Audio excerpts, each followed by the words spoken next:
Hey guys, Magic Mike here. If you're looking to shed those extra quarantine pounds and get stronger, or you're an athlete looking to get a slight edge on your competition, we have the gym for you. Introducing Slight Edge Fitness and Performance, conveniently located in Braintree, Mass. Slight Edge is offering individual, small group, and sports performance training in a private gym setting. The Steele Nazz boys are going to be in there very soon doing a combine. That's going to be interesting. The Slight Edge trainers will be sure to get your heart rate up, increase strength, and help you reach your fitness goals with a customized program. You can find them on Instagram using the handle @SlightEdgeFit. Give them a follow, or visit their website, slightedgefit.com, and set up a free strategy session while you're there. Let it rip. Back for another episode of Steele Nazz, our fourth episode, brought to you by Hedge Better from our headquarters in Braintree, Mass. Sponsored by Slight Edge Performance and Fitness. We got quite the show for you tonight. Tonight we had a recurring guest. We haven't had him on in a year, but future boxing champ Frank the Tank Hogan, Weymouth native, really came in with a lot of intensity tonight. 6-0 with 6 KOs at the age of 20. What do we think about this interview, guys? I thought it was spectacular. The kid, you know, you might think it's a little bit of cockiness, but it's really, you know, over 200 amateur fights. And, you know, this kid has a lot of confidence from, you know, his past experience, and he's looking for that title shot. The Tank on a fucking warpath, man. He's ready to go. I would not want to be in the way of that kid. Good to meet him in person. What a beast, yeah. Good to meet that him. was incredible. He's what the a man. Oh, He is that's the man. awesome. Yeah, our first inaugural incredible in-person guest. Well, the other ones were all phone calls. Speaking of phone calls, we've got a two for free tonight as an NFL insider from Twitter, Mo Chanel, Boston native allegedly, comes on the show to explain, you know, his mess about explaining how Julio Jones could be going to the Patriots. You know, we kind of dove in and, you know, give him some crap here, but at the end of the day, I thought he's a pretty good guest. I think again. Yeah, decent. I want to know who his sources see, though. I want to know who his sources are. Well, I don't want to know, but I want to see if he's fucking right on his prediction. Yeah, it's a day off already. Afterwards, the Celtics season may be over, but one day into the offseason, Danny Ainge is out, and Brad Stevens is now the president of basketball operations. Who's going to replace Stevens as head coach? Along with, we'll have our talk on the Bruins Islanders series. Game 3 is being played tonight. I think it's 1-0 in the first intermission. We'll actually have another talk about more fighting as Floyd Mayweather takes on Logan Paul this weekend. Yeah, we're going to have a hell of a show for you tonight. Here comes Frank the Tank Hogan, Weymouth native. Have at it. We're now introduced by recurring. It's been over, I think, a year now. Francis Hogan, Weymouth native, pro boxer. How are we doing today? I'm doing good. I'm glad that I could come in tonight and be back on the show. Yeah, yes, back in action. Finally seeing you in person. Yes, I think we did a StreamYard last time. That was 5 fights ago, though. How have you been doing? I've been doing good, staying busy, definitely staying active, getting a lot of sparring, and since like all the gyms are like really starting to open back up, people are really starting to like come back out, and the fans are more interested too. Everybody like wants to get out of their house, so tickets are selling like crazy for fights, and hopefully I get to stay active and keep fighting. For sure. Oh, yeah. How was that feeling getting back in the gym? Like when they opened up and stuff? Back in action. To be honest with you, I never even left like the gym scene. Like, there we go. We were like the only people left, like the only fighters. Like now there's like A-class fighters and there's like D-class fighters. There's like no in between either. Like you stuck around and like you progressed, or like you're like down here still. So, we were training out of the garage. I think I mentioned that last time. Mm-hmm. So we were training out of the garage for a little while, and then Core Box came around, and we set it up so that we could go there, just our team, and we could like train for like an hour or two, and it'd just be us in there, and we'd have our own key and stuff like that. And that's what it turned into for a little while. So we got to go there, and we started inviting like other gyms there to spar and stuff like that, and we just kind of had it behind closed doors. Nice. Is that located in Braintree or just undisclosed location? Yeah, it's located over in Braintree. It's like the Braintree-Randolph line. Oh, nice. What I wanted to get to was, you know, the big news last weekend of you being over in the Dominican Republic and knocking another guy out, you know, getting the job done. Just run it back. I mean, it seemed like you guys were having fun on buses or whatever you call them, margaritas. Just how was your trip to the Dominican Republic? And obviously you came out with a W and a nice, successful weekend, huh? Yeah, it definitely was a successful weekend. It was pretty crazy, like going to like a third world, like country setting, you know, and like fighting there and having people that don't know anything about you like turn into like your biggest fan. I brought like 30 t-shirts with me. I just handed them out. I didn't even charge people. Obviously, I was just like giving them out to people. Nice. And yeah, it was a great experience to like be in somewhere where like you're not comfortable and have to like adjust to it and get in there and fight in front of everybody that's not cheering for you and you have no idea what they're even saying. Yeah, like, You're like, they're hearing them screaming, chant. but yeah, and I'm like, sure. what is he even saying out there? Like, Was it a full house? Was it 100%? yeah, it was a full house. They had it at the resort that we were at. It was like our hotel was out front of the resort, and then out back of the resort there was like a huge pool set up with like all these like huge slides, like a water park basically. And then off to the side of the water park, they had like this huge like, I don't know, wood tent thing that was set up, and the fights were under there, and there was just a ton of chairs around the fight, and like all these people that I don't know where they came from just came out of nowhere, like, and were like there for the fight. Yeah, like, Woodwork. They like they're fighting in the DR, but I'm sure that in baseball. That in baseball. Yeah, Gotta have. yeah, everybody knew who David Ortiz was. I was like, yeah. yeah, I got to meet David Ortiz, even though I totally have not met David Ortiz. But Best friend. yeah, I was like, he's my friend. They were like, oh, I you're fucking love them. yeah, yeah, they love him down there. And like, what were you doing out of the ring? Like, do you do anything down there in terms of? I saw you on the TikTok, going on the ride. Kind of spin me through that. So it was basically me and this guy, Big Jim Torney, that I train with. He's a heavyweight, 6'9", 270 pounds. Gonna be the next heavyweight world champion. Big Jim. And Love that. me and him were like going around like a couple goofballs, like we got margaritas and we were just cruising around and seeing new things, and like we were going to like the even worse spots, but it was like cool to see stuff like that. Like I've never seen Margaritas isn't the drink of margaritas isn't like a car, right? Yeah, so it's like a scooter, and then it's got like some of them got 2-row like benches behind it, and it's like built in, and then there's like no doors or anything, and you just, I don't know, it was like fun to go cruise around and see new things with them. And I would me and Jim were waving at like random people. They're like giving us thumbs up. Everybody was like wicked. Like, everybody was like wicked, like I don't know the word, like acceptance of like us being back. there. Yeah, Yeah, they were nice. like, no one was like ignorant. It was like definitely made me realize like I could shut my phone off for like 2 days and like lose track of like what day it was, because everybody was just like so like appreciative of what they had, like, and they had nothing. Moment, yeah, and they're happy walking around. What was like the kind of, I mean, obviously there's a lot of differences between, fighting around these neck of the woods and fighting that. What do you think was the biggest difference in terms of, going to, I know you've been to other countries to fight, but going to, the Dominican Republic and fighting as opposed to fighting in your backyard? I don't know. I'd say like the weather a little bit, because the heat was really like sucking the life. You fought outside? Did you fight outside or inside? Yeah, we fought outside. Oh, wow. And like That's tough. under the tent, like up like 4 feet off the ground. It's like a lot hotter than you think. And so it's just like still air in there, and they didn't have any fans or anything like that. So like adjusting to that, just walking around like and trying to conserve yourself and like drink so much water and stuff was pretty hard for some of the guys down there. But I don't know, I just kind of hung around and sat around because I knew I was not conditioned get and ready to tired, go. Yeah. Yeah, conditioned. Where was that fight that it was like freezing cold for you too? I remember it. Sorry. Excuse me. That fight, you were like, you guys were under a tent again, and you could like see the breath. You could see the smoke or whatever. The picture coming up out your there breath. to the right. Oh, that's it, CES, that guy. He was actually very he was very crafty. He was tough too, and I ended up having to go to like I had to change my whole game plan of like how I went in there. I wanted to box, but I ended up having to abandon boxing completely because we went from being inside where it was nice and hot and I was like sweating warm.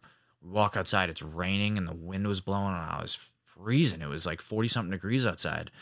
And like, like how when you go outside and it's cold, you get tight, but like going from wicked loose to then like going outside, my muscles were like shrunk and like tight. I had to go to like one-shot bombs, and I ended up getting them out of there, but it took me to the 4th round because I was like so much slower in there, Yeah, this isn't. I mean, that's not boxing weather. That didn't look That's hockey weather. ideal. This Was isn't that football. Providence? Yeah, Providence, Rhode Island. This isn't football where you're like, I don't know, if it's 70 degrees and sunny, you can throw the ball at any point, and then if it's like 30 and raining, like you just run the ball. I don't think you can run the ball in boxing unless you kind of just do what Mayweather does and last the entire fight. But that's not what you want to do there. It was tag time, and you took care of business, huh? Yeah, definitely. I knew like Damn right.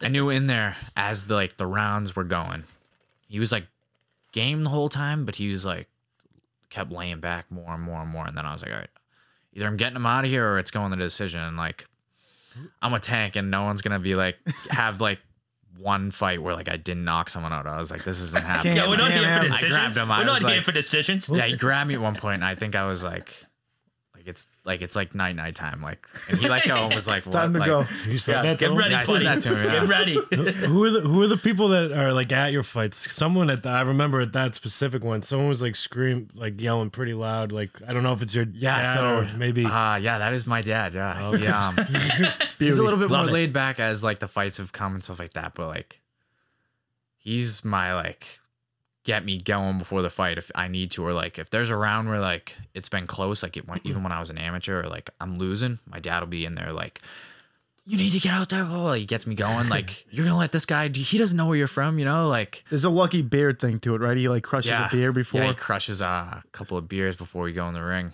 It's like it's a thing. That's it. At the Barclay Center, where he like couldn't like go like in the general. I thing remember 'cause that. we were downstairs. Yeah, 'cause- yep. And I was like, no, like he's going out there. Like, I'm the fighter. Like, I get to say what goes on, you know? Yeah. So he like got a couple of beers in him, came back down all happy. I was like, There we are. We're back.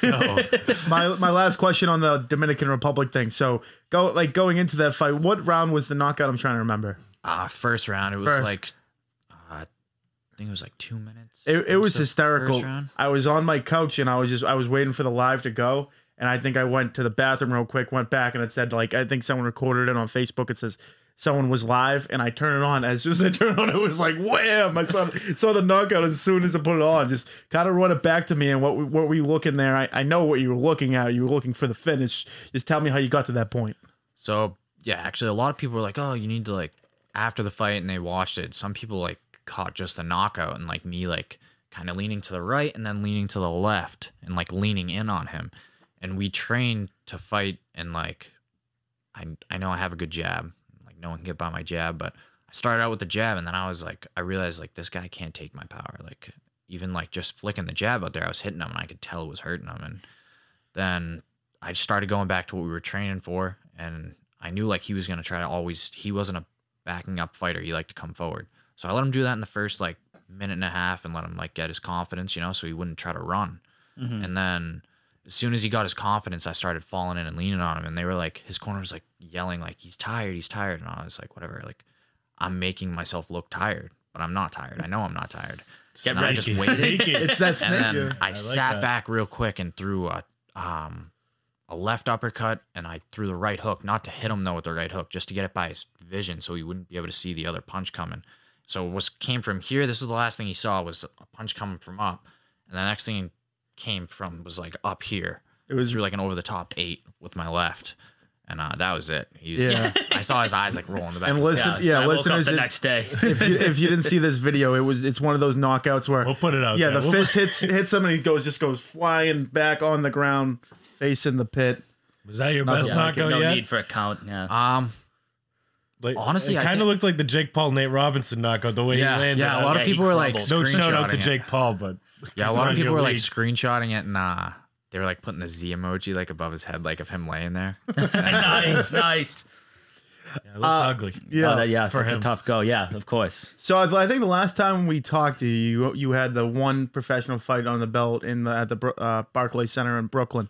Just, I mean, you fought in Providence, you fought in New Hampshire a couple of times. Obviously, we just talked about the Dominican Republic.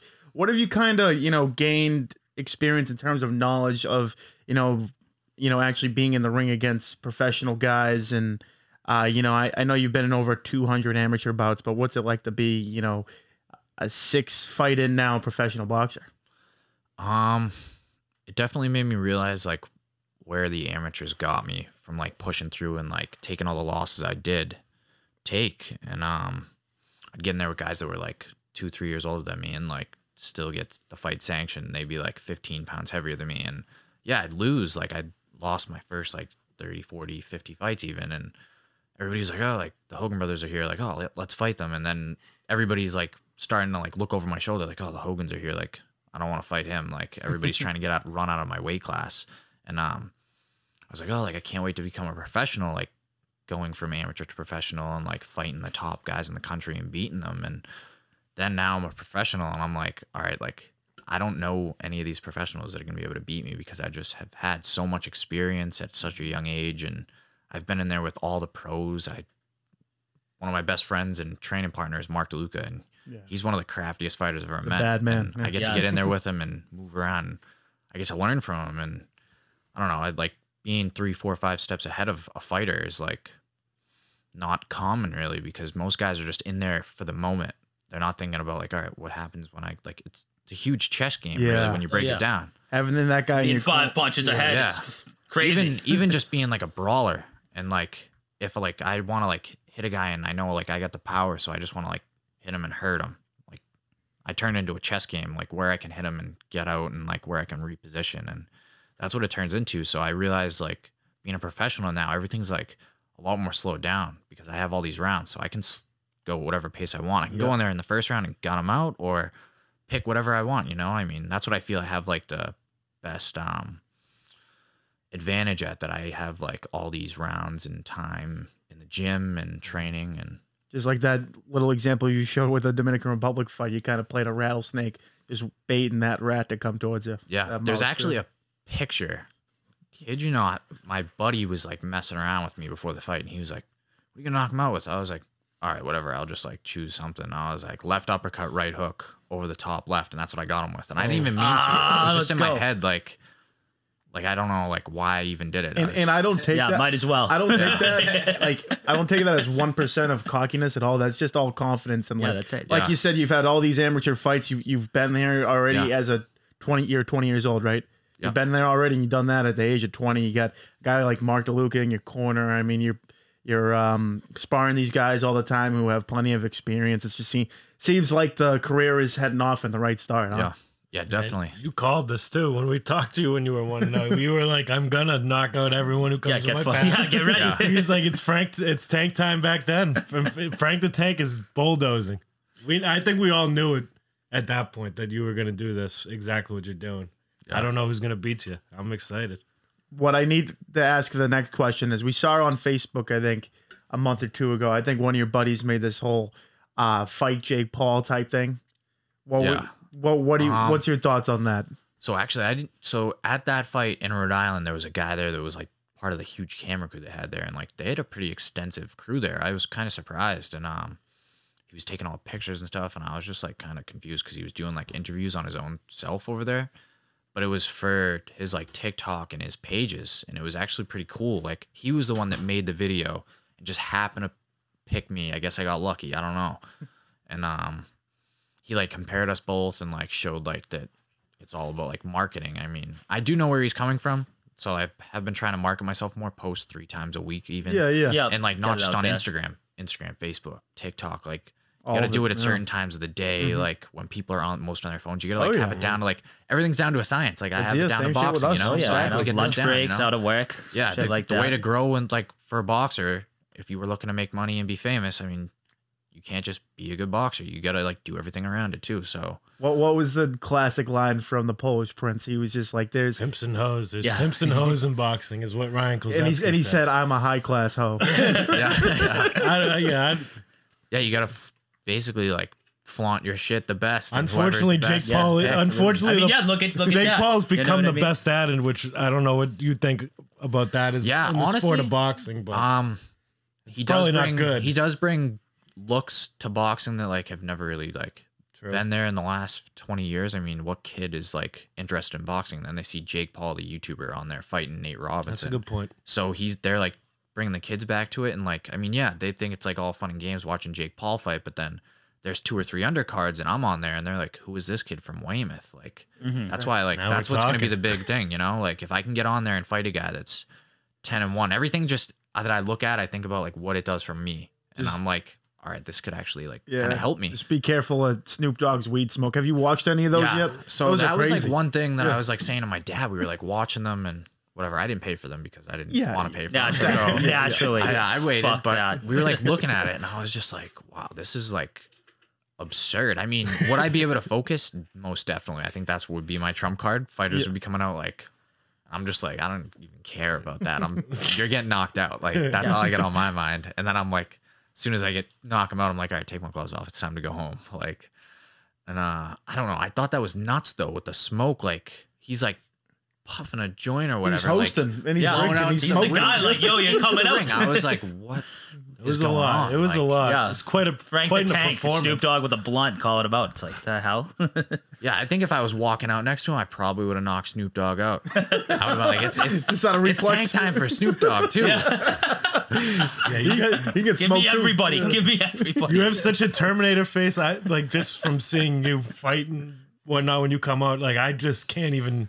I can't really see you being in that atmosphere and like fucking around. Yeah, like Pete. I think you Pete might knock Davidson, someone out. like following you. Yeah, like I could see you fucking being like, get the fuck away from me, please. Yeah, I get it. So I actually get like I get that from like my dad and like how he like raised me to like be a man at a young age, like 12 years old, like not going out fucking around outside. You know, I'm like going to school, come home, go to the gym, or like go play baseball. I was playing basketball, wrestling even, and I dedicate everything to it. And I'm watching all these other kids, like, you know, I just became a man at a young age, I guess. I don't know, like that's just the way I was raised.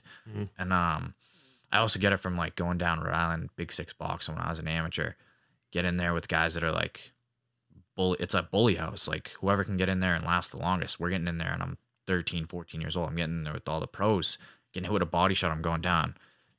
We're talking to each other. He's like stay down, like whatever, like calls you like a bitch or whatever. And I'm like, I'm getting up. Like, get up. Like, not today, buddy. and like now, like I just have such focus from all that. Like nothing bothers me or affects me from it. But in my head, I'm like, I'm gonna set something up so I can hurt this guy right now. Like you gotta use it to like your advantage, you know? You see, like growing up at all, whenever a younger kid, no matter what sport it is, he's playing with the all older kids. By the time he gets to the age to play, you know, they're usually sparking. In Ready, terms, in terms of boxing, that's a whole nother animal because you're not just getting beat on the scoreboard. You're getting your ass kicked. If Yeah, you know physically. what I mean. Yeah, I mean, Physically. there were days where like we're driving home an hour and a half from sparring, and like I don't have just like a bad day. I'm getting in there with the guys that are like I know like are about to like beat my ass, and I'm like, whatever, I'm gonna get in there anyways. It's a good learning experience. And like I'm driving home, and I'm like, what the fuck am I doing this for? Like, you know, like just got my ass beat by that guy. Yeah, and that then next thing sucks. you know, like a year later, we're going down there, and I'm getting in the ring, and I'm like,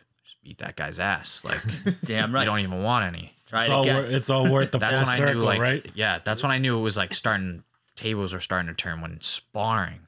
Like, that's where it started turning. Like, sparring, I was getting in there with guys that were like way better than me, better than the guys I was fighting. And I started whipping them. And now I'm like, all right, like, what happens when I fight? And then we get in there and fight. And I'm like, just dropping these guys, like, bad habits, you know? Like, Oh yeah, absolutely. Right? My On to the next one. My big question was, this might be pretty like basic, but you know, I want the phrase. I want it to be out there in the airwaves. Explain tank time in one word. Well, not word. One sentence.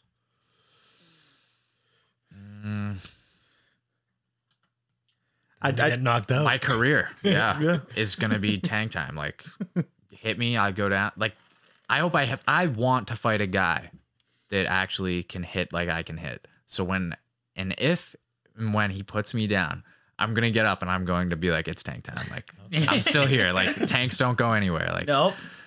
and I'm just We're gonna here. like show everybody that like I can box, but like not everybody has that like animal in them where they're getting hit, and it's like you get mad for a couple minutes, you know, like everybody like might have a little bit of like, but I'm like nonstop. Like, I am not going anywhere. You can hit me with low blows, punches in the back of the head. Like, I'm coming. Like, this is a war now. That's what it'll turn into. It seems like you're just like very professional too. It's just like this is you. Like, you're looking for the knockout every time you come in. I don't even, is it anything like personal, or is it just strictly business?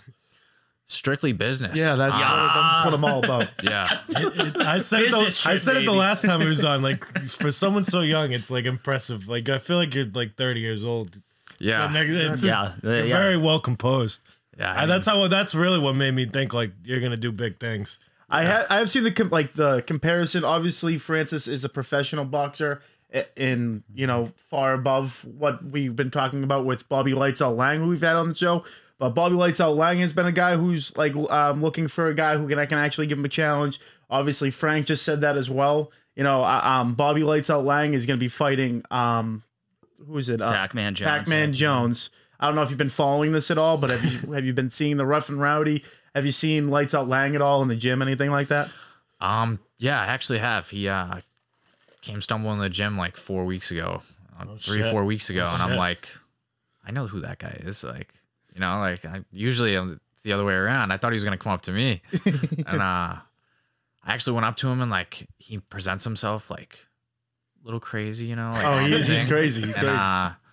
He was actually a wicked good guy. Like I was talking to him, like he was wicked outgoing, like a man about like what we were talking about, and like he like I could tell he recognized like my boxing abilities and skills. Like today he was sparring, and I was at the gym, and I just was like, I'm gonna give this guy tips. Like I like doing that for people now because I got that from Mark. Like people were there to help me, like Mark is to help me, and people through when I was younger and coming up, like so I should give back to like. It's just right to do that. Absolutely. Like as a fighter, absolutely. like I learned all this, so like why not put it on somebody else? And even if they're older than me, I mean, if they understand boxing and respect it, they'll take what I say to them with complete open mind. Yeah, get But better. if they make don't, adjustments. then that's because they aren't professional and they don't know what they're doing because they have no clue. Like, oh, he's 20 years old, he doesn't know anything. Like, if that's your mindset, then you're never gonna make it in this sport. No, yeah, shrug off the younger all- kid. it's It's all- like, it's all come discipline. on now. Discipline. Yeah. I think he definitely takes it a lot more serious now. He's kind of come up with you. He's 5-0 in the rough and rowdy world, and Yeah. you're 6-0.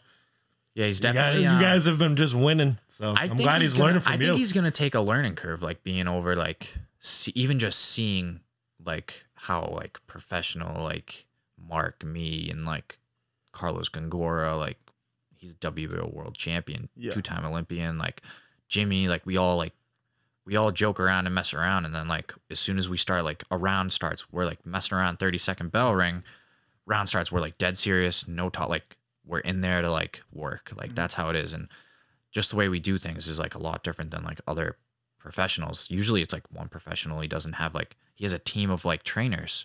We have a team of fighters. Like we're all professional We're fighters. trying to get each other better. Yeah, and we have the professional trainers who are coming from all over. So I think that's where he'll like definitely take a learning curve of like how to stay composed, relaxed, and like he'll pick up habits that are good for him just for being around us.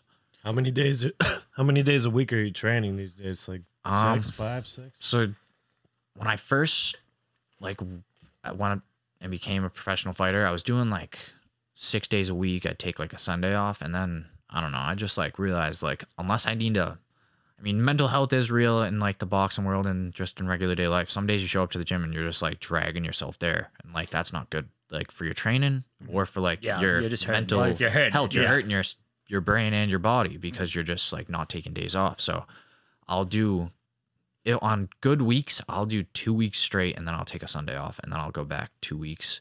I mean, it all depends on how you train. Some days you shouldn't have to take off because every day doesn't have to be a hard day. Yeah, of Some course. days are Some just days. learning and going to the gym and just being in the gym atmosphere. As long as you're there, and if you can do that, then the sky's the limit. I feel like. Yeah. Now we're trying to get. We were up in New Hampshire for one of your fights in Derry, but when do you think your next like fight is scheduled for? You know, we're excited to get to and fight if it's local around here. I'm trying to get on June 26th up in New Hampshire right now. okay. I'm trying to work that out.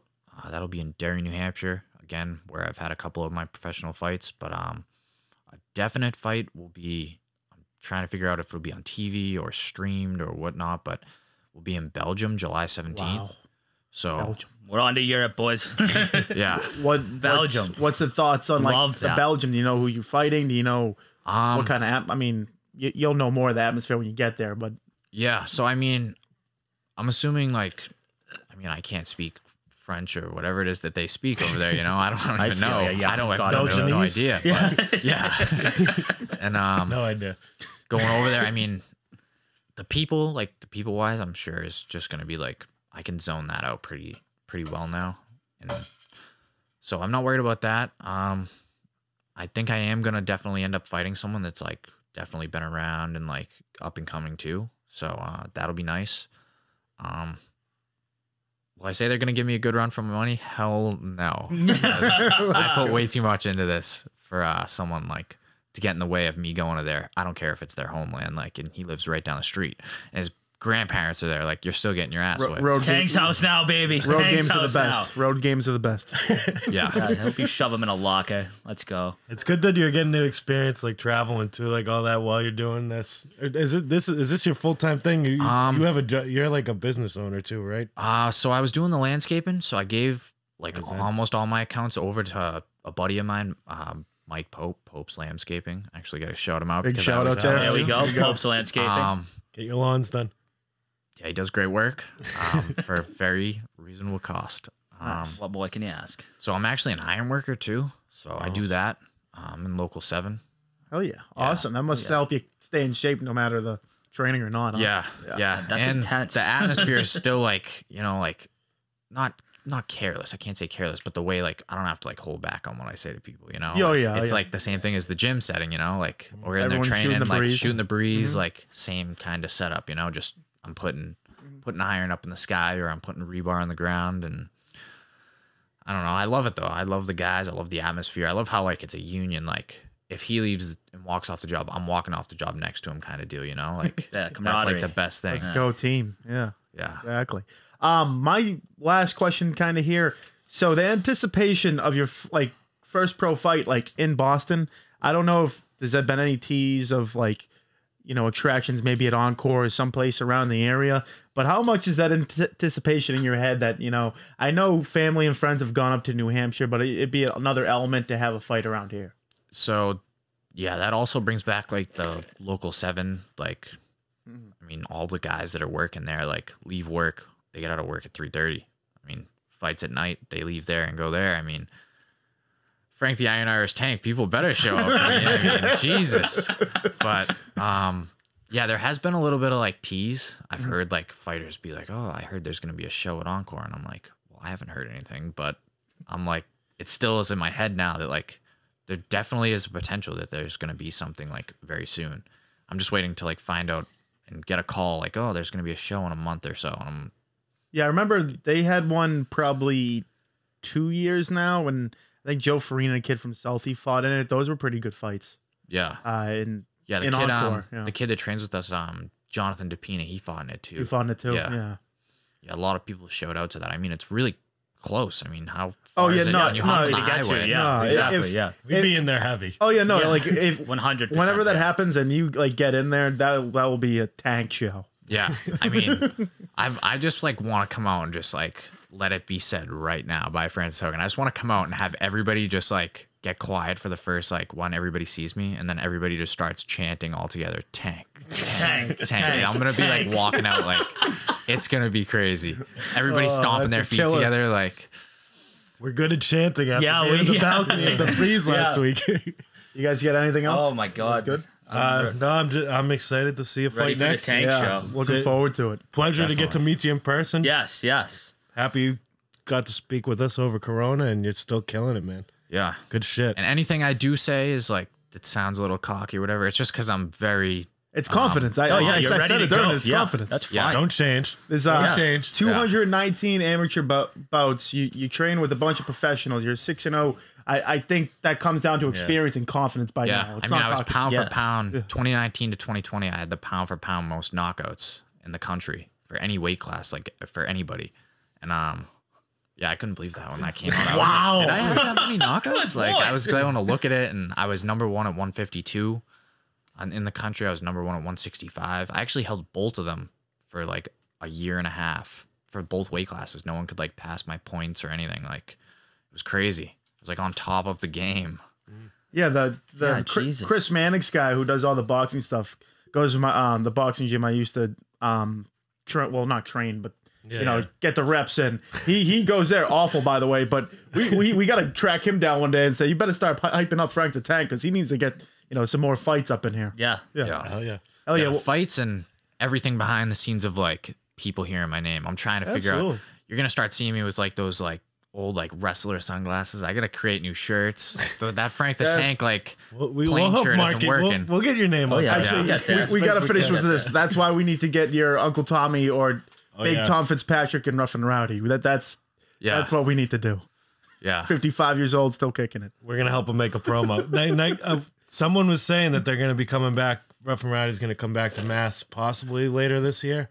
Soon, it's gonna happen. So Rough and Rowdy here. We gotta- Tank fight at Encore the next Maybe night. Let's maybe I can ride. get my dad to get in it. He used to be a fighter back in the day. He used to train and fight with Peter Welch and all that. Oh yeah, would love one of the old. Let's go. whoever Yeah, wants it, If maybe my both. dad said if he ever was like ever did it, it was in the craziest fantasy of it. I mean, he said like I'm training to kill somebody. Like I'm not losing in front of my kids. Like, let me correct you. It's not. It's gonna happen. It had to happen. It had to happen. It has to. Yeah. Had to happen. Hey, Francis Hogan, everyone, appreciate you coming on. Thank you. Yeah, Thank you, Frank the Tank. Appreciate you guys. Thank you. And that was Weymouth native Frank the Tank Hogan. The Tank. It seemed like it was tank time the entire, duration of that interview. He came on the show last time, and I talk about his amateur bouts, how many he had, but he only had one professional fight, and I think 5 more under his belt, 5 more KOs. The kid's rocking and ready to roll. I'm now sitting in the seat he sat in, and I apologize to the seat. What an honor. My fucking gut, was my bad, Frank. He's taking Europe. That's awesome. We're on to Belgium. That's unreal. Oh yeah. Hope he has the time of his life over there. We kicks the shit out of that guy. We got a 2 for you tonight, ladies and gentlemen. So we're gonna transition on and to NFL Insider on Twitter. According to Twitter, trying to break the Julio Jones of the Patriots news has broken. Tom Brady leaving New England, Minka Fitzpatrick to the Steelers, Kemba to the Celtics. You name it, he's kind of called it. I don't know how to really judge it, but here's the interview here with Mo Chanel, and we'll get your thoughts. Now here with, Twitter NFL Insider, Mo Chanel. We have a lot of business to discuss because you're putting up a lot of stuff on the internet here with Julio Jones going to the Patriots. What's all of this about? I had this last season around October, right near the trade deadline. The Patriots were fully into Julio Jones right before that Kansas City game. Then obviously they had the COVID outbreak. Julio had his hamstring problems, and all of that just kind of put the deal to rest. I think Julio caught wind of that, and around March this year, he has to be traded, and those talks just picked right back up. And from on here, from my source, is that the Patriots and Falcons are pretty much already agreed to a trade. It's just a matter of time within these next couple of days that they get all the paperwork worked out and everything done, and Julio Jones will be a Patriot. So how Julio do you wants to play for Cam? I'll let you go, Mo. You gonna keep going? No, Julio wants to play for Cam. He's well aware that if it's not Cam, it's gonna be Matt Jones. But Julio wants to play for a winner. Bill is projected to be a winner. So Yeah, get Julio the fuck out of Atlanta. Like, you know what I mean? So Yuck. You heard him on FS1. He does not want to be there. Yeah. so like, who's That was your incredible. Who's your source? Like Adam Schefter? Nobody Like gives their sources. Come on, yeah. like how do you have the source and Adam Schefter doesn't? That's my question. WEI asked me to do certain things. I cannot give away my sources. Naturally. Everyone has their own little source. Sometimes, I'm not always right, but my source is always in discussions of everyone. There's these times where I might tweet out too early about some things, but I know the talks that are going on and the players that they want. For instance, Deshaun Watson was another one they wanted to attack this offseason, and all those rape allegations and everything like that. Well, I don't know if you necessarily call it rape, but whatever was going on in that massage parlor. Yeah, tough scene, whatever it was. Yeah. Shout out to Robert Kraft. So you broke Kemba to the Celtics way back. Correct. Now I'm hearing he's back on the block. Brad wants to trade him. I'm hearing that's new. Would you have a destination for him? He's a Kevin Love. What do you got from me on Kemba?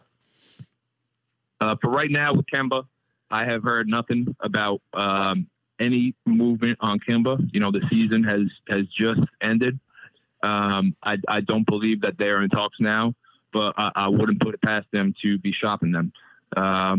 His contract is a tough one to move with his health concerns. Yeah, So it's going to be very hard for a team to want Kemba. And unfortunately, right now, I have not heard anything on Kemba. But speaking of the Celtics, what I have heard is that they are in to having Becky Hammon as one of their next head coaches. Oh yeah, They want to be the first team to have that female head coach. Okay. I personally love that. That is one thing I'm hearing. A lot of people are tweeting out Chauncey Billups. But I'm hearing Becky Hammon is in that conversation. I'm thinking Sam Cassell. With this criticism, I'm saying this criticism on Twitter. Like, how am I supposed to believe you? How is anyone supposed to believe you? You could see a lot of the things that I've had before. I've had Minka Fitzpatrick a week before anyone even touched that trade. I had Tom Brady leaving New England months before anyone had that. Before Seth Wickersham even put a pen to paper on that article, I had that ready to go. Just kidding. That was a tough day. I mean, you can go down the list. AB to the Broncos. They've wanted him ever since Tom Brady went there. And Bruce Arians was blowing smoke up everyone's ass saying that he didn't want him. They knew very damn well that they wanted him once his suspension was over. There's a lot of things that I've missed on, but like I said, those things that I've missed on are, things that my sources, they are always in discussion, but sometimes they get too early to the punch, and I tweet about it or I write an article about it. But more times than not, I'm going to be right. I'll tell you that. I'm always in the know on what's going on in the front office, especially for Boston. What's your background? I've been in the business a long time. I've been in the business a long time. I grew up in Boston, in the Roslindale area, and then I went to school at West Virginia from Mountaineer. Nice. And then I worked at Morgantown, Channel 33 from 2010 to 2013 as a reporter over there. Growing up, I knew some people growing up here in Boston, and they knew my background in sports reporting, and that's how I became well known and got my sources. As I said, I can't tell you who they are, but there's some higher ups up there in the front office. Well, Ken, this is kind of my last question here. Julio Jones to the Pats. If it did happen, like you're saying it's going to happen, that would be the biggest news of the year. But if not for that, what do you think the biggest news in sports going to come this year in terms of transactions and what you know from your sources? What do I think the biggest news in sports is going to be this year? That we don't know. I think that we don't already know. Well, that me and the people around me that don't know that you know. There's no rumors or anything. Yeah. I mean, I think the biggest news in sports is going to be if Becky Hammond is going to be the next head coach of the Celtics. That's fair. That's just me. That's the fair. first female coach ever. But we're at that point. The NFL off seasons. It's coming to that point right now where once spring training starts, you don't see many trades at that point. You don't see anything like that. You're in the playoffs for hockey and also the NBA. It's really baseball right now is the big sport going. So I don't know what's going to happen in that next season for the NFL and for the NBA or NHL, but I do know that the Patriots are looking to make a big move. And whether it comes before the season starts or during the season, that big move is coming. They're fully prepared to win. To get Julio Jones? Wants to beat Brady when he gets back here. Yes, Julio Jones. Yeah, way too early Super Bowl pick. Who you got? Way too early Super Bowl pick. I think it's tough to bet against the Chiefs. That team, Patrick Mahomes, he's a tough man to bet against. I know Brady beat him last year, but they are a tough team to beat. They loaded up with that young receiver they got in the draft this year. Their offensive line's much better.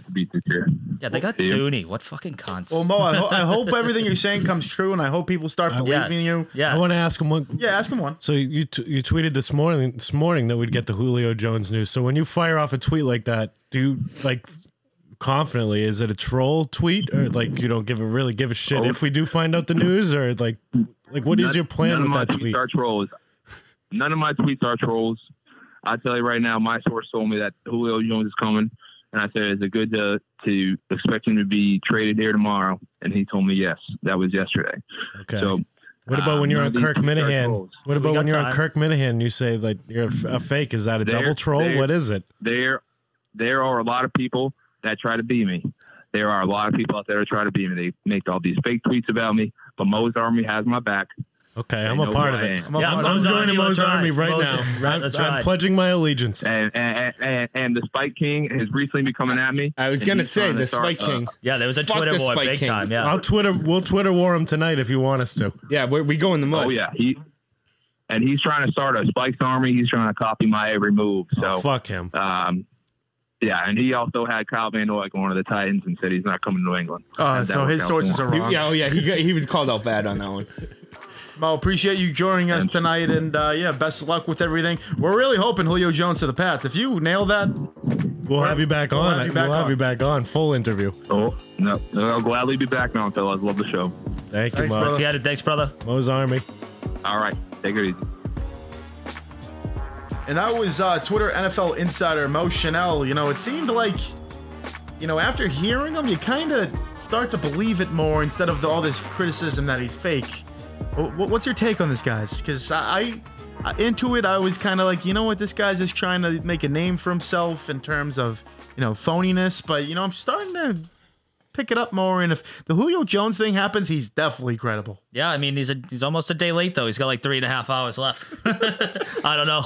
We'll see how it goes. That's why I asked. Like, you tweeted this morning, we'll be getting it, or you last night, we'll get it this morning. Today, yeah. Like, nothing. Yeah. So I get why people over. hate on him, but I pledge my allegiance. There's still time. I pledge my allegiance to Mo's Army. Don't quit on Mo's Army. Give me a sword and a shield. I'm front of the line. I'll defend him. I will defend. I'm going on Twitter tonight just to fucking yell at people. Fuck Spike. I don't fuck him. Guy sucks. Yeah, fuck him. I can't wait to join Mo's Army. We'll transition on. The Bruins are playing right now, but in takes the headline on the Boston Celtics as GM and president of basketball operations allegedly retires.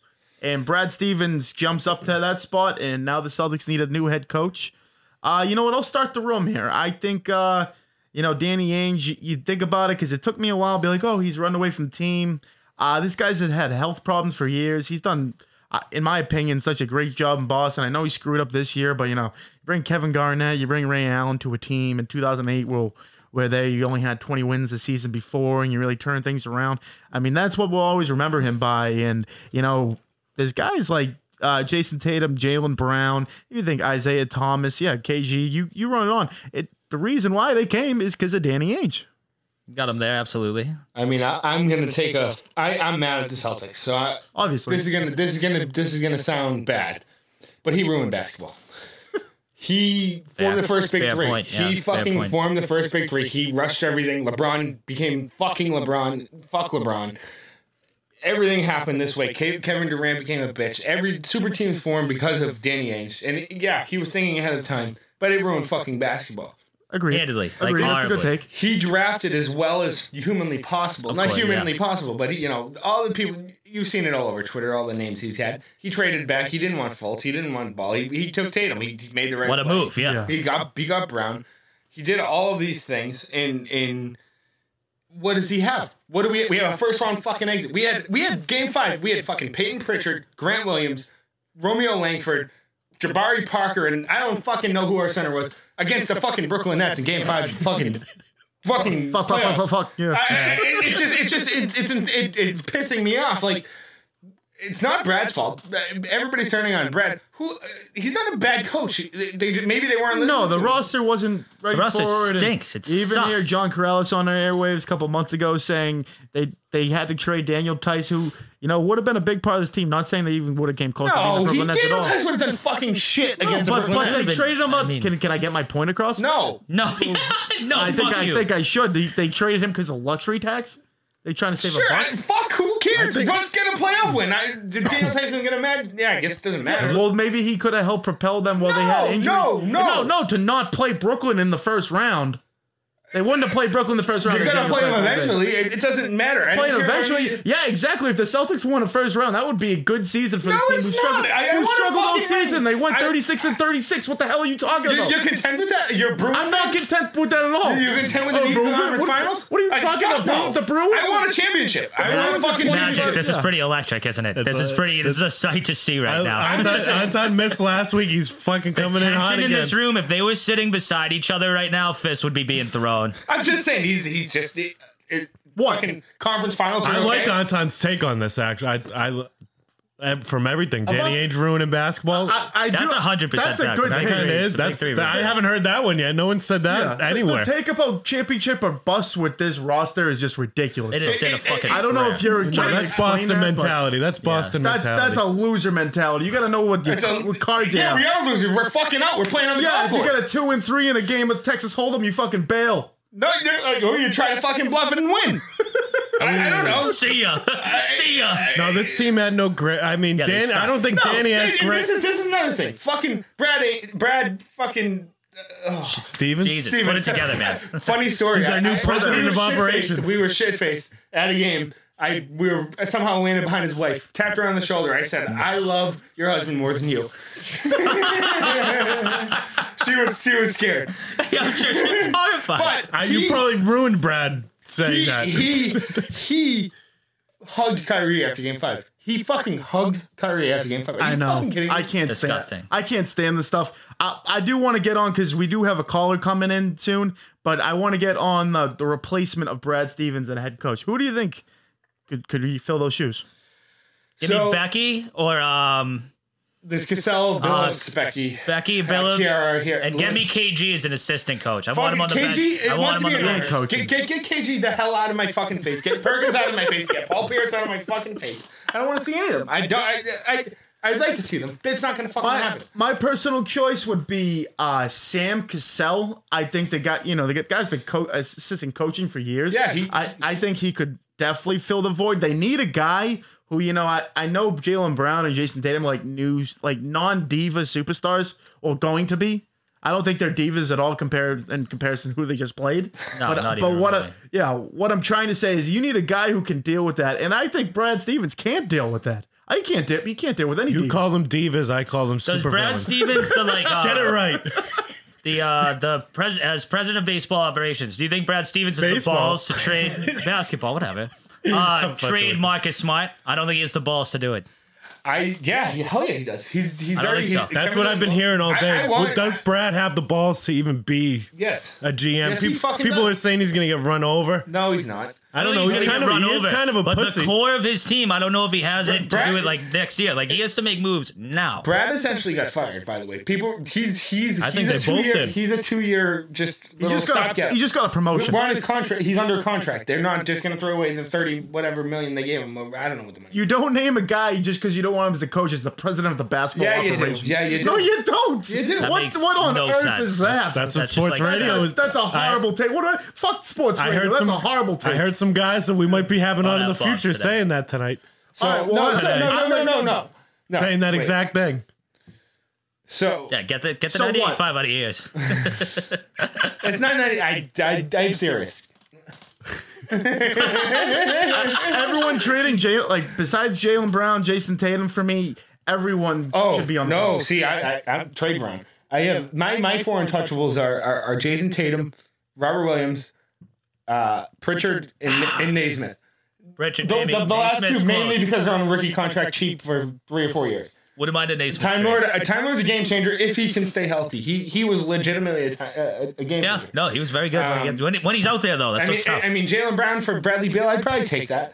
I would that's up take there. that all day. Yeah, that'd be quick. You know, yeah. Kemba for Kevin Love. I've wanted Kevin Love on this team for a while. I love Kemba Walker as a player, but he's not the third piece of a championship. He's team. not. He's Trading, not the same. That's injured as goods he for was. injured goods, though. I don't know. Yeah, I'd rather love. I don't think that's as much. We're gonna take a progression. call now, Brendan from Quincy. I can't believe we're letting this scumbag on this fucking show right now after what happened today on Twitter. He probably won't even pick up. Oh, Brendan from Quincy, what's going on, pal? What's going on? Good. How's fellas? the arm feeling from last night? We're good. We're good. You gotta- you You gotta ice take- it up. You ice it up. Yeah, you gotta take. Oh yeah. I'm glad we can put our softball rivalry on hold. I don't think it's on hold at all, buddy. You had an idea about the Celtics replacing Brad Stevens, the head coach position. What do you got? Yeah. I think a low key Patrick Ewing, guys from Cambridge, played in the league, has some respect. He's not from Cambridge. He's from overseas. No, he's not. He is. He wasn't his born brother in. works for me. Wasn't born in He Cambridge. lives in so- Cambridge. Oh no, he played at NCC, but He's got ties. Yeah, he's locked in. He knows the people. that's like the water club softball team having ties with the water club. They don't know his sponsor. Oh shit! Hey, We didn't bring Brendan on for that. I know. You guys gotta beat us. You guys gotta beat us before you can chirp us. For sure. I have a hidden one too, and I tweeted it yesterday, and it could be on the other side of the bench who they played in the first round. Mike D'Antonio, who's been a great coach, a proven I hate guy. that name. If they get D'Antonio, you have to get rid of Marcus Smart. You have to. I cannot watch a D'Antonio offense with Marcus Smart on the fucking floor. That'd be an ugly I cannot scene. do it. Yeah, I that'd be can't. tough. I can't. hate to My see big problem is that with Kyrie's comments recently, I feel like you can't, and we just straight promoted Brad to GM or whatever, without really doing a search. I feel like you kind of got to go with the minority coach. Yeah, I mean, then why don't we go double and get Kiera Lewis there? You know, just say fuck everybody. Wow. I like that. Tough situation for us right now. I'm definitely down to move Marcus though this offseason. I'll move everyone. Brem, Besides what do you think of I guess not Patrick Ewing, but it's similar. It's Juwan Howard. He comes from he won the championship with Pat Riley. He's in the Fab Five, so he's cool. He's got that thing. I love Juwan Howard. I just don't know if like his ties to Michigan, if he would want to leave. Yeah, that's what I don't know if he's gonna leave. But it's the Boston Celtics fucking coaching job. Like that's a big deal. Bradley Butler. Butler sucks. Butler, it really depends on like how bad he wants to be in like the NBA, or if like he's just cool with being at Michigan. Which I think he will. I'll tell you one thing right now: if they get Jason Kidd as the head coach, I'm a diehard Phoenix Suns fan all day. I'm done if it's Jason Kidd. Yeah, I mean, I'm down for like Chauncey, but I want Chauncey. That's my number one. I'm hearing there's some bad rumors out there about him or something, so that's fine. I love some grit. What? He's won a championship. Are we afraid of those now? No, it's something else. Oh. What were your disappointment levels this playoffs, Brendan? On the season, the whole season. The whole season was sickening, honestly. Just like they'd go on a streak where you'd think they're back, and then they would have like a terrible loss to like OKC or like Detroit, and it was just like pathetic. And then the playoffs, you let Kyrie come in, stomp on Lucky, and then we're all just grab assing after the game. Disgusting. It was ridiculous. It was atrocious. Thank God that guy threw that water bottle at him. Honestly, true Bostonian hero. Yeah. You just have zero pride to let him do that, and like not one hard foul. Like everybody shut him down after the series, like trying to give him hugs. Like it honestly kind of made me sick. Marcus Smart gave up in the second quarter of that game. I mean, he's our fucking spiritual leader, whatever the fuck you want to call it. Yeah. It was a joke. I just saw Kevin Durant just 7 foot just nail. Like Marcus is doing everything he can to defend. It's kind of like what Patrick Beverley said a couple years ago when the Clippers were playing the Warriors. Yeah. Like, yeah, man, just got beat by a really good player. Like, how can you defend? You can't defend that. Yeah, like fuck off. You know what I mean? Leave me alone. Legit, I just watched him do like pull up mid ranges, and it's maybe the most automatic shot like in the league. Yeah, it's fucked up. It really is. Whose bandwagon you hopping on now? Because I saw your Knicks your Knicks are out too, so you're pretty. Who you got now? This has been a tough first round. I got to go with Dame. Gotta go with Dame. I'm hoping he's probably going out soon too, bro. I'm all in on Phoenix. I like Phoenix. They're gonna put it away tonight for sure. If AD's up. Oh, you gonna put some money on that? Oh yeah. little bit. Pull it out for me first. Who you got? Irish Water Club Tuesday. Who you got in that game? Oh, it's easy money. We're probably like minus 450 on the money. Yeah, they're regular season 13 games in champs. Yeah, that's great. Antan just said he's gonna put the house in the water club. So I mean, I love. No, I'm not. Brent, no. You know my clutch factor. Fucking from our junior farm days. Maybe I show up and I'll change. Are they recruiting you? Because I'm pretty sure that they brought some people that weren't on the team last game. Scandal. I mean, I've been on the team for a while. He hasn't played one game this season. When I asked him to play, he straight up just said no. But I'm on the club anytime Matty Forbes wants in. Oh, good. You guys can help him. I might show up in a water club. What a turn of events. Yeah. You think he'll cut his sleeves? Just saying. I guarantee Antan shows up and fucking probably parades the trophy around with them in our faces. You guys can put up more than 5 runs. I mean, all right. Hey, Nazz, hit the fucking bend button on that. Bren, great to talk to you. We'll see you next week, all right, pal? We'll transition on into the Bruins, our last segment of the night. We're recording on Thursday night, which is Game 3. I think they're 8 minutes in the second period. Got Bruins 1-0. They split at home. The Bruins really came out firing the first game. 2-2 going to the third, and just massacred. David Pastrnak hat trick. Actually, me and Steele were there. Both threw our hats. They were gone. Yeah, smell ya. And then I came back for the Monday night with Magic in the nosebleeds, and it was sensational. Although the loss at the end, Jeremy Lozon, everyone knows the story by now. Come on, buddy. The Bruins. We're on to game 3. I'm sure by the time this game comes out, we'll be on to game 4. But anyone have a take of this series so far? No fear at all. They were up 3-1 in third period. Brad Marchand, Patrice Bergeron, our leader, our captain, they start the comeback.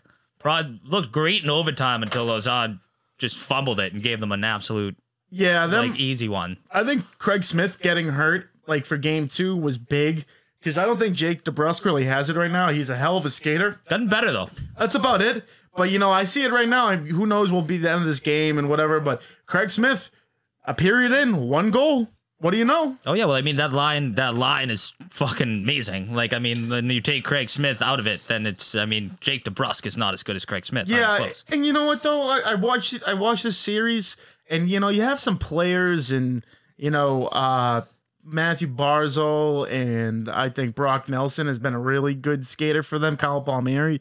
But I think the Bruins are so much deeper than this team. I agree.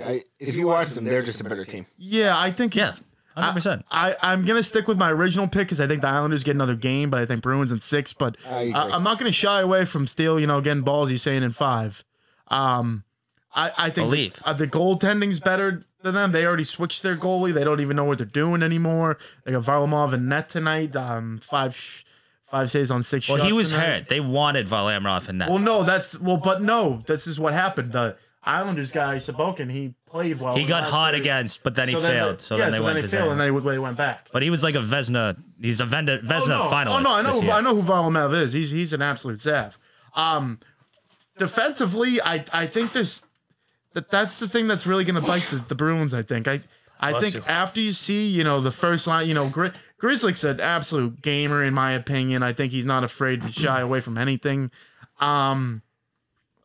Charlie McAvoy, stud, one of the best offensive defensemen in the league. All the BU defensemen in the world. But this guy, Mike Riley, who I was high on the regular season, in that game too, watching from beginning to end, I thought he was a real sieve. He was afraid, to get the puck every time he got it. It was kind of like he was dribbling it around. He looked really nervous. And I was really down on Jeremy Lozon last year. And, he's had a lot better season.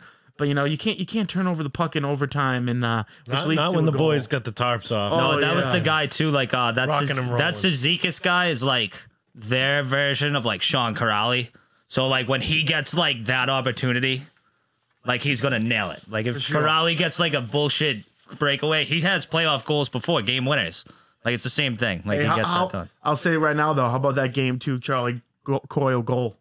Beautiful. That wasn't a one-timer. That wasn't a rebound. That was I'm going to take this puck, go around all the defensemen, and blow past the goalie.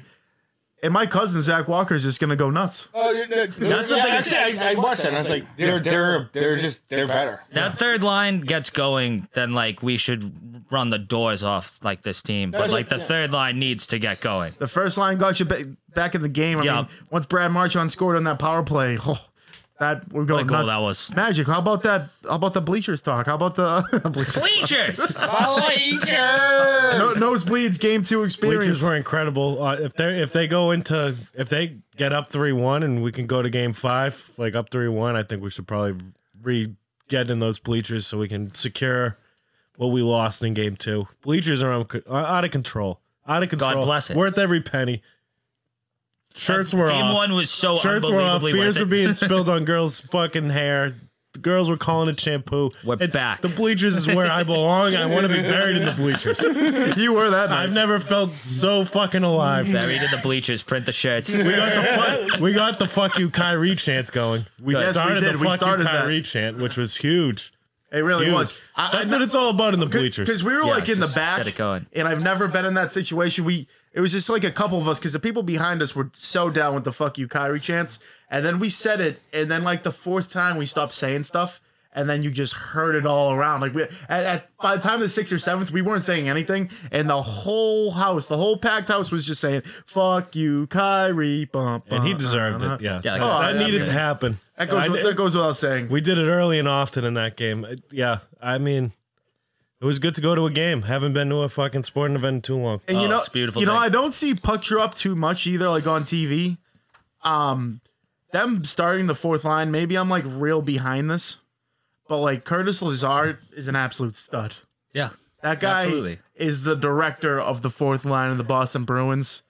I love every guy who plays on that line because if you don't earn it on that line, you're not gonna play. They have like 5 guys you can swing, like Chris Wagner. Even you see Corrali's always there. Corrali's always there. Even DeBrusque made an appearance. Who's the guy? Frederick, who's battling for time. All these guys are battling for time. So if you don't bring your best man, you're not playing straight up. Good. That's we want the cup. Whoever wants the cup will play. Steele, are you still feeling? How's your beard feeling? Are you ready to say goodbye to it? I'm more than ready to say it is time. The time has come. I can't wait to see Steele's beard go. I need to that's gonna be such an unreal moment. Gonna love to watch it leave. We might have to buy tickets and do it in the balcony. New plan. I'm kidding. That'll cost us thousands. Yeah, just look at the guy with the trimmers going through the metal detector. Like, dude, we gotta.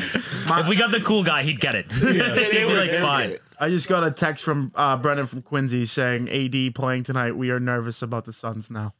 So he said bet on the Lakers take it. Now he's getting scared. So if you're hearing this 2 days from now, and he probably lost money. Yeah. Down a unit or two. I'd bet the Lakers. And Matty. Do you have any back to neutral bets of the week? No. None? Yeah. No. Give us something. No. You know what? No, he's got nothing. Yeah. I do, but not now. No. Yeah. Okay. Laser focus. I got a back to neutral bet of the week. Oh, let's go. I take Logan Paul money line. Oh. All right. Time to end it. Honestly, game 2. Let's go. Game 3. Just because last time we talked, I love it. I fucking love it. Honestly, I think he's gonna. I think there is a play. I think this is another one of those fucking fall positions, and there's not. This isn't even a win or loser thing. This is not going to count on Floyd Mayweather's Floyd Mayweather's fucking record. It's not going to count on it.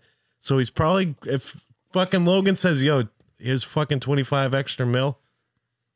Just let me do my thing." Both of them are the fucking worst. I hope no one watches Throw the house on Logan. Back on our last week's episode, Chris Herron was addicted to drugs. I think Magic's just addicted to value. And losing. You could say that. Folks, I'm addicted to Chris Herron too. I love that guy. That was a great one, folks. Want to thank you guys for tuning in, as well as Frank the Tank coming in studio. Yeah, we're gonna be working with a lot more. He's got more fights. We'll be there. We like being at every single one of our guest fights, whether they're playing or whatever. Mo Chanel, I used to say Channel Mo Chanel also coming on. I hope you're right about Julio Jones. Better be. Hedge Better for making this pod possible. Appreciate it, Justin. We'll have some new merch coming out for you this summer. Looking forward to that stuff. Slight Edge Fitness and Performance. Always a great place to go. Group training starts Saturday. If this comes out, this should be out Saturday. So yeah, either get there Saturday. In there for Saturday. I might be there. I might fucking be there. I gotta get in shape. Located on 101 French Ave in Braintree, Massachusetts. That's all from Steele and Nazz. Be safe out there, guys. One love. Yup. Let's go, Bees.